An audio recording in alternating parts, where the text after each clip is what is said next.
Excel में ना V lookup जो काम नहीं कर सकता वो काम डी गेट फॉर्मूला बड़ी आसानी से चुटकियों में कर सकता है। ये डी गेट फॉर्मूला इतना आसान इतना सिंपल है कि एक बार ये वीडियो देखने से ही आपको ये डी गेट फॉर्मूला अच्छे से समझ में आ जाएगा। आपने वी लुकअप यूज किया होगा, आपको पता होगा वी लुकअप की कुछ कॉमन प्रॉब्लम्स हैं। एक तो ये है कि जिस कॉलम में लुकअप वैल्यूज होती हैं वी लुकअप रिवर्स में जाके डेटा आपको नहीं दिखा सकता। दूसरी ये है कि वी लुकअप में अगर एक से ज्यादा लुकअप वैल्यू आप दोगे तो ये पॉसिबल नहीं है, जुगाड़ हमें करना पड़ता है।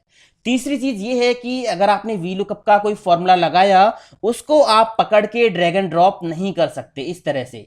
अभी तो मैंने यहाँ पे डी गेट फॉर्मूला लगा रखा है, बट वी लुकअप में ये काम आप नहीं कर सकते। इसके लिए कॉलम्स का फॉर्मूला हमें वी लुकअप में अंदर लगाना पड़ता है। बट एक बार अगर आपने डी गेट फॉर्मूला देख लिया ना, सीख लिया, तो आप डी गेट फॉर्मूला के फैन हो जाओगे। ये इतना सिंपल है, इतना आसान है, और इसका जो सिंटेक्स है वो बहुत इजी है।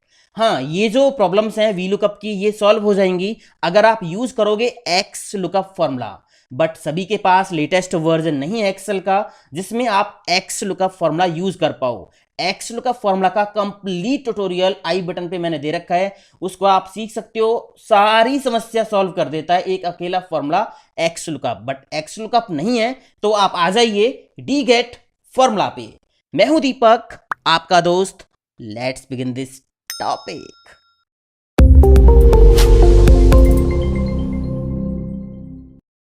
तो ये है मेरे पास सिंपल सा डेटा। यहाँ पे है employ ID, name, region, cell.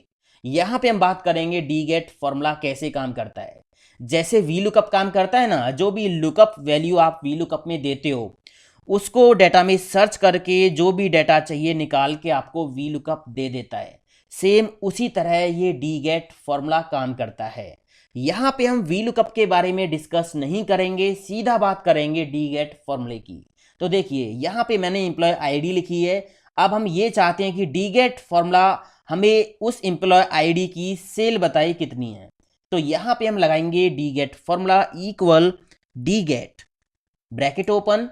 इसमें 3 पैरामीटर्स हमें देने होते हैं। पहला है डेटाबेस। डेटाबेस का मतलब हमें अपनी टेबल इसमें करनी होगी सिलेक्ट। एक बात आपको ध्यान रखनी है, जो टेबल है ना आपकी उसमें कॉलम हेडिंग्स जरूर लिखी होनी चाहिए। इन हेडिंग्स को हम बोलते हैं फील्ड्स, ठीक है, फील्ड्स बोलते हैं। ये आपकी टेबल में जरूर होनी चाहिए, तभी ये डी गेट फॉर्मूला काम करेगा। तो टेबल हमने दे दी, कॉमा लगा दिया। इसके बाद कह रहा है फील्ड कि कौन सी फील्ड में से आपको डाटा निकालना है। हमें निकालना है सेल का डाटा। तो यहाँ पे हम क्या करेंगे, फील्ड नेम क्या है इस कॉलम का, सेल। तो यहाँ पे हम डायरेक्ट डबल कोट्स में टाइप कर देंगे सेल, कि सेल वाले कॉलम में से हमें वैल्यू निकालनी है। अब ये जो फील्ड हमने पास किए ना, इसके 3 तरीके हैं। पहला तरीका मैंने आपको बताया, डायरेक्ट आप फील्ड का नेम टाइप कर दो, कर दिया, कॉमा लगा के इसके बाद है क्राइटेरिया, कि क्राइटेरिया क्या होगा। तो इसमें आपको सिंगल सेल सेलेक्ट नहीं करना, इसमें आपको हेडिंग के साथ ये सेल सेलेक्ट करना है।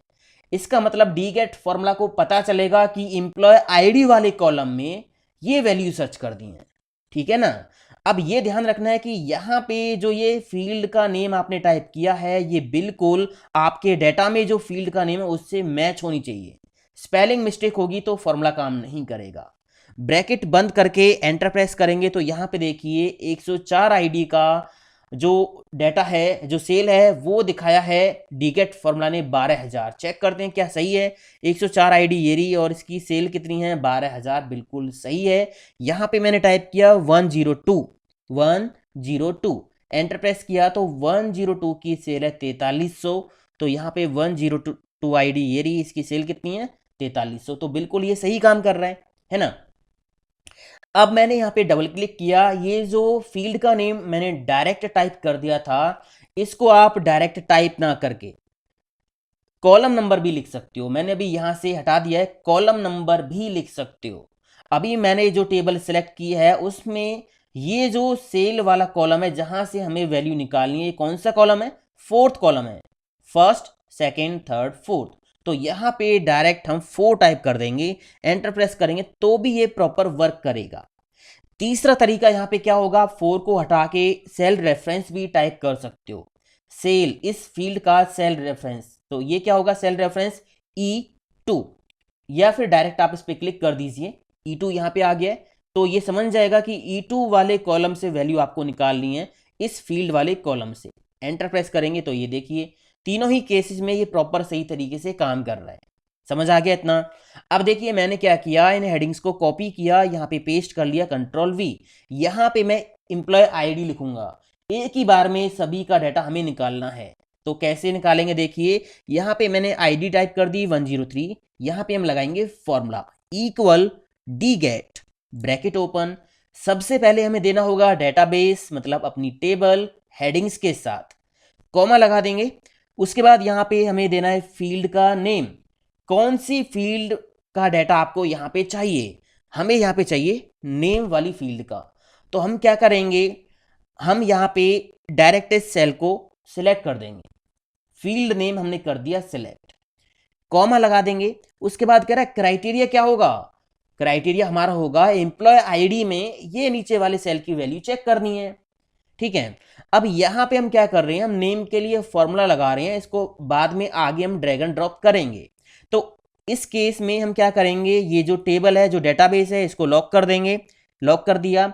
और दूसरा जो क्राइटेरिया है इसको भी हम लॉक कर देंगे F4 की प्रेस करके।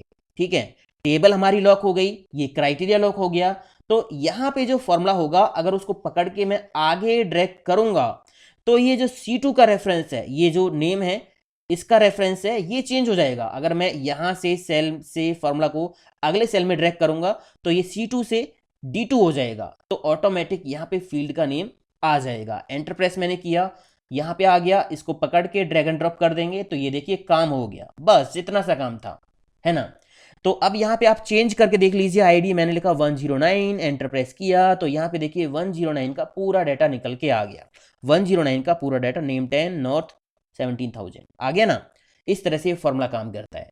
अब देखिए रिवर्स में कैसे जाएगा, मान लीजिए मैंने नेम कॉपी किया, यहाँ पे नेम टाइप कर दिया, कंट्रोल V, और यहाँ पे मैंने एम्प्लॉय आईडी को पेस्ट कर लिया।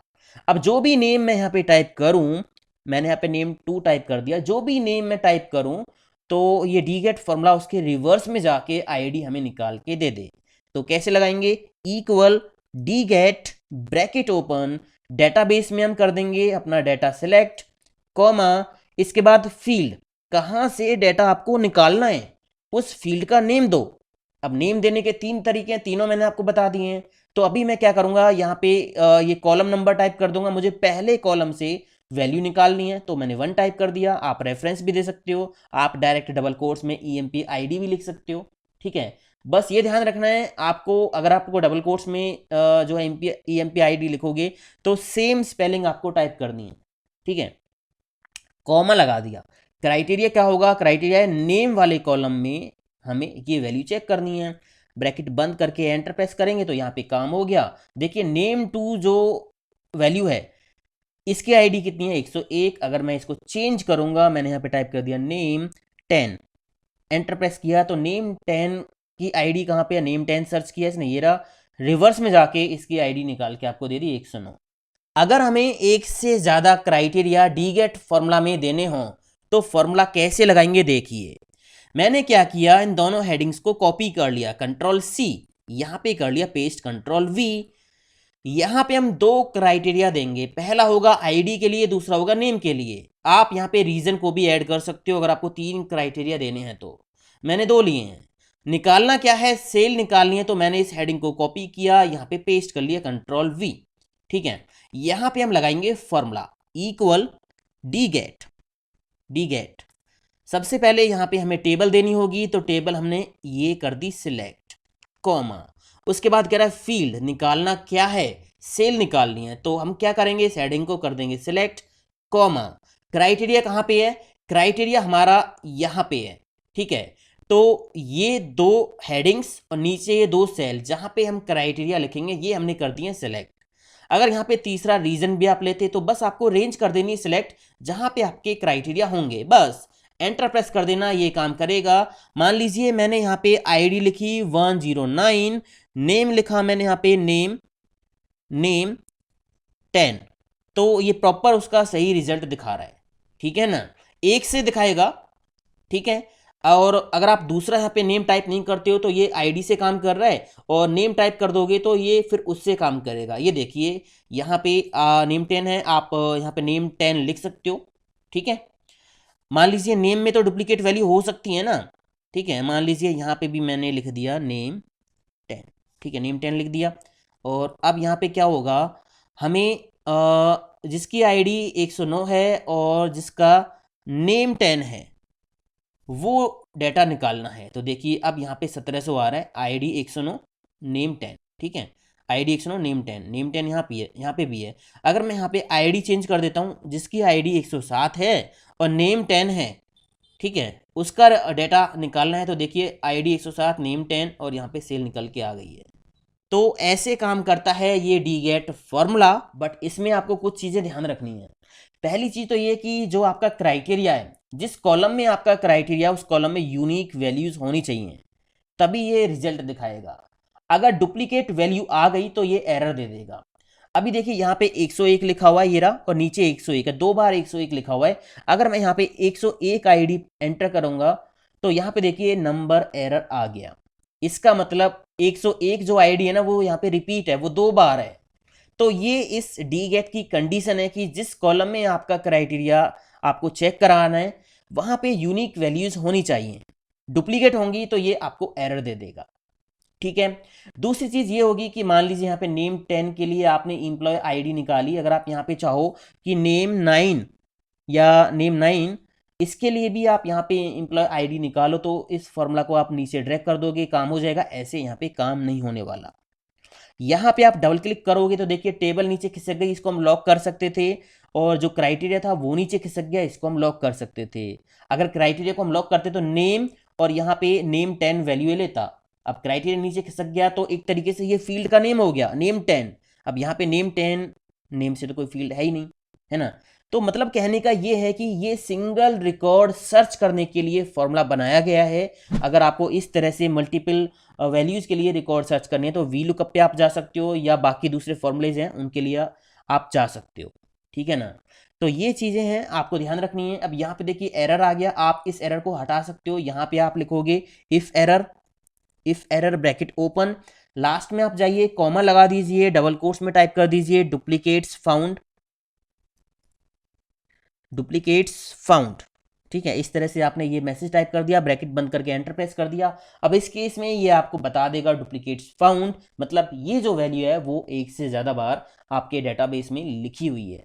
तो इस तरह से दोस्तों काम करता है डीगेट फॉर्मूला। ये फॉर्मूला आपको कैसा लगा एक बार कमेंट में लिख के जरूर बताना। और एक्स लुकअप नहीं सीखा तो अभी सीख लो, लिंक आई बटन पे दे रखा है। एक्स लुकअप सब कुछ कर देगा आपको, index match, V lookup, H lookup, D get, किसी की जरूरत नहीं है, अकेला एक्स लुकअप काफी है। तो इस वीडियो को लाइक शेयर कमेंट करते जरूर जाना। मिलता हूं अगले वीडियो में। थैंक यू दोस्तों, हैव अ नाइस डे, जय हिंद, वंदे मातरम, टेक केयर।